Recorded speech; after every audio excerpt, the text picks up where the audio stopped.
we've discussed, I think even you and I before, how the ASIO boss, Mike Burgess, also Andrew Shearer, who heads the entire intelligence community here in Australia, both those roles are going to come up in the next year or so. The Fin Review also reporting that the top jobs at the AFP, the ASD and Border Force are going to fall vacant. How worried are you that it's going to be Anthony Albanese and Penny Wong and others like them who are going to be the ones, this Labor government, choosing the replacements for these critical positions when we know already that they've diverted the attention of people like Andrew Shearer to do a climate change review instead of just worrying about terrorism?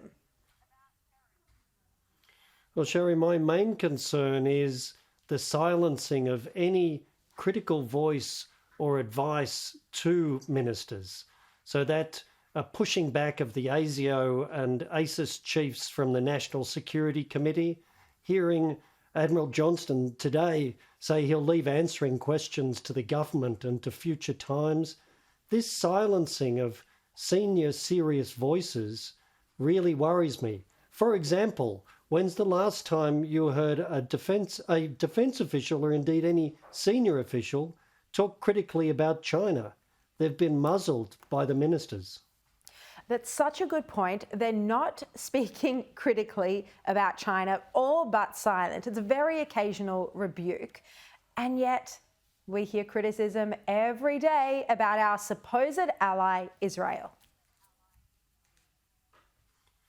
Well, yes. So it took visiting UK ministers a couple of weeks ago to tell us the reason we're getting nuclear submarines is we want to deter China from starting a war.